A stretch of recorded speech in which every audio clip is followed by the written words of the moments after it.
for the table, it's not quite yet done. They are qualified, they already knew that, but PSV, of course, have closed the gap now to 2 points, so Arsenal will need to match PSV's result next week. Arsenal at home to Zurich, therefore, have to win to be certain of finishing top of Group A and missing that playoff round in the new year, saving themselves 2 games in the process.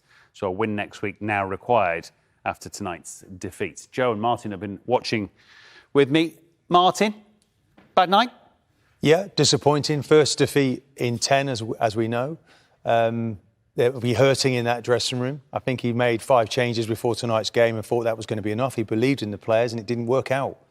And they were second best, certainly De Jong coming off the bench. Arsenal didn't seem to have any answers to that physicality when he was pumping balls into him.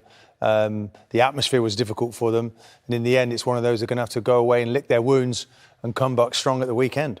We talked at half-time maybe about how resolute they were at the back, but the 2 goals, you've both seen weaknesses. Yeah, very poor for the 2 goals. You know, for the first half, they was resolute, they were together, they were diligent, the line was good. But here on this occasion, Rob Holding gets the wrong side. He gets turned by De Jong, and then Lokonga just switches off. None of the basic mistakes, the fundamentals that get you through, they was off it on this occasion, weren't they? You've got to stay goal side. A big man coming on, 6'3", 6'4".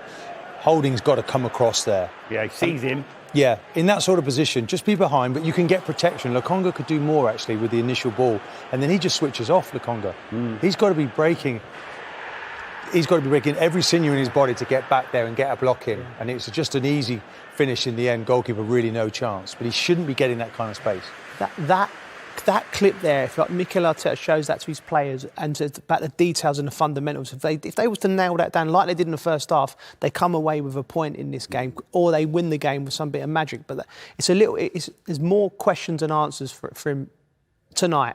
But he needs to. He was ruthless though. Both players were hooked. Yeah, they were straight within away. minutes. Yeah, of that mistake. So he's identified where he thinks the problem was. Yeah, now it's quite a tough school. On the second goal, Ramsdale, Tierney. Both of those, what do you see? Well, again, De Jong, it's Tierney's picking him up, and straight away I'm screaming at the telly, why is he doing that? And then I think Ramsdale comes, thinks he can cure it, he can come and answer that problem, but it's a big haymaker. It's one of those he should be going with a straight arm, more control, and it's wild. But look, Tierney doesn't even get off the ground, and I'm not even sure why Tierney is actually coming up against him. It's not a foul, is it, that he's got his arms on Tierney's shoulders? No, and I think in the build-up to that, Matt, if I'm with Joe there and Joe's picking up this big foul, I'm going to actually make myself available to come and help him and actually be available to head that. Yeah. Holding didn't do that. I've done that role when you're blocking, and what you have to get contact. You're not enough where you get pansy and give away a penalty, but Tierney needs to back into Luke de Jong, so on his jump affect him, and he just didn't there. And then obviously Ramsdale needed to come and do better with a punch. Just a bad week. I know the draw at Southampton. Let's not get too excited, but now don't want to be too critical to this group of players, because we've enjoyed watching them play, and they're putting the win together. And Arsenal fans are getting very excited. But today's a little reminder that there's still work to do. Yeah, still playing in Zurich, so that isn't. In fact, hearing Zurich have actually taken the lead against Bodo, so that won't make any difference effectively to Arsenal's job next week. They still need to win to be sure. But what it means is he'll have to pick as strong a team as he thinks he needs to beat Zurich 3 days ahead of Chelsea. That's what it actually means to Arsenal. Yeah, that's difficult for him, and I fully expect them to do that. It's just that you don't want this result to derail the team. I think he knows now that it really needs to be, though, when they have a difficult test, to have his best 11. 5 people missing tonight from the start, put 5 subs on. And, of course, the strength in depth, not quite there. But when they're not playing regularly, you get these mistakes here and there, Matt. But I think as long as they can learn from this, they'll be hurting, but they use that then as fuel going into the Forest game at the weekend. It's a bit of calmness, I suppose. Yes, and we both looked at Mikel Arteta. He's got a very young backroom staff now. And it's all been pats on the back so far, and everything's going well, wins, and there's been fireworks going off at the Emirates, and everyone's been in a good mood. Yeah. Now he's going to have to lift Rob Holding. He might need him. He's going to have to lift Lokonga. If Partey gets injured, he's going to need him. So there's a different challenge to his management now. These coming days before the Forest game, you've got to lift the team, remind them how good they are, and just do the basics well, and they'll go and get the result of the weekend. What you don't want is what Martin said, is you don't want this to affect now going into the Premier League. Thank you, Joe. You're staying with us. Martin, thank you as always. Your work here is done for tonight, but we're going to need you next week, as Mikel Arteta is now going to need another week to get Arsenal Mikel at top Arteta spot. would have needed him. Indeed. And Martin watching with me, and nobody likes an offside line more than Martin. And it's worked, Martin, to very good effect twice. Yep, 2 goals disallowed and down to a very good line. A line that is prepared to stay high and drop off when necessary. And I think that is what's kept Arsenal in the game tonight. Because, it's one of these, look at the body position of these defenders. They're covering off the runs. For me, straight away I'm screaming offside because it's a really good line. Keeper's a bit late coming out. And then the linesman just confirmed that. Look, really good line. They're all together. They're covering off the runners. They know where each other are. They're good communication. And it's just a matter of time before the flag will eventually come up. And of course, we thought, didn't we, just before half-time that they'd scored yet again. But again, look, that line is coming up, pushing up. And that initial ball that goes in catches them offside. It's a little bit sloppy here. I'd like to see someone take better responsibility. But because they have a good line, you see from this angle, look, I really like that. Not a lot of pressure on the ball, but they're prepared to say, do you know what, let's get up together, perfect line, and then they catch their opponent offside. I mean, it's a gutter for him, isn't it? Because he's done so much good work after that. Yeah, we give him the build-up, and he's been busy, he's been bright, he's got on the ball. He's been one of the better players in the final third, but like Martin said, it's not often you associate this Arsenal team for many, many years, since Martin's days, where you think defence have really kept them in the game there, some bright, bold, diligent defending, and the line was excellent. Going forward, they was pretty poor. Yeah, they created scenarios, Arsenal, but then been a bit sloppy by their standards up front. Yeah, and Martinelli in particular, I'm a big fan of his, but he's had an off night, and so often they was picking the wrong pass, the timing of the movement. In this situation, they're just a simple 5-yard pass from Vieira didn't quite work out. They're getting the bodies forward, comes out wide, good occupation of the box. And then it was falling down at the last minute. This Arsenal team, we've seen them flow so much this year, but just not in this occasion. This turn, just dillying and dallying on the ball and not really getting it, and then it was one of the nights. Joe, I think when you're making these changes, 5 changes, it just affects the flow, affects the rhythm. But tonight, the first touch for each player, not quite what you'd expect. I think Arteta will be in there now saying, come on, guys, let's get the basics right. Control the thing first. They just can't get over that. That was a really good opportunity. And he knows there's more that he can get out of this team. Definitely he'll be expecting better in this second half from Arsenal. He won't be worried about that end of the pitch. I think he'll be one of them. He'll get the lads in and say, listen, we've got away with one there. Big thumbs up to the back four and the goalkeeper keeping him. And I know you guys can do better, and they probably will. You've got Saka on the bench. Yeah, Jesus. Different ball game. Yeah.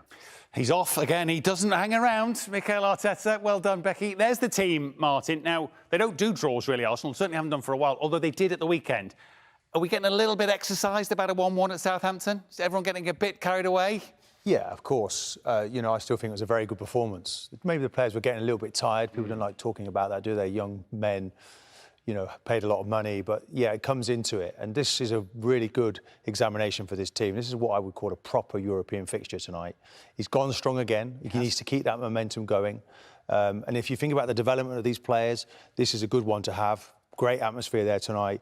And then they can really put things to one side now, win this competition, because obviously they've got Chelsea coming up after the next game against Zurich. Yeah. They don't want to have to go into that game really needing to win the match with a game against Chelsea 3 days later. So, no, get the job done tonight. I think he's picked the right team to do that as well. So, maybe gone strong, Joe, do you think, to kind of keep the rhythm of this start to the season, but also to get this group fully sorted with a week to spare? Yeah, and I think, respect to PSV as well, this is a real tough game. Martin's right, this is a Champions League game. It could possibly well be next year, both teams.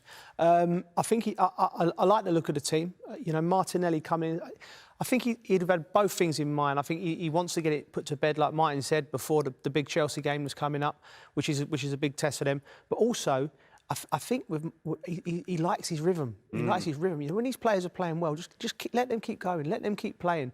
Because there's something we talked about earlier. I think there's something special happening at Arsenal at the moment. And the last thing you want to do is a performance against Southampton that derails it and the players lose a little bit of confidence, because they're all brimming with confidence. Even the lads we've seen coming in, the likes of Vieira, who was excellent a couple of weeks ago. So just a bit of continuity, I think. Part of that continuity comes from Granit Xhaka. Now, it's 3 years to the day, the stats tell me, that he was effectively booed off against Crystal Palace. Yep. Now, a week can be a long time in football. 3 years is a lifetime. I know he's had his moments, Martin, with Arsenal, but he's never had better time than this, has he? No, and I think his recent form now, he completely draws a line onto this moment in his career. This was when he thought he was about to leave. And Of course, Mikel Arteta has really believed in him, seen that he was really necessary for the development of this young group, and he's been an ever-present now in this team, whether it be the midweek team, as it is today, or at weekends. And his position is becoming much more advanced, Joe. He's now playing like a box-to-box midfield player, and in the recent games, he's scoring goals off his right foot. Not done that before.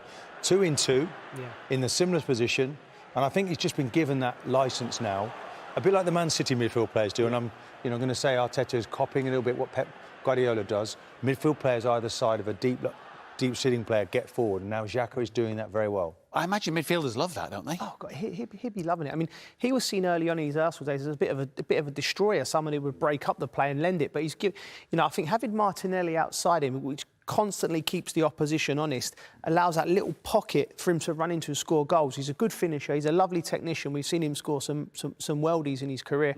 And I think it's important for him as well to, like Martin said, to draw a line under that situation now. He's a good player. He's one of the leaders in the dressing room. He's obviously got a good personality that brings this club forward.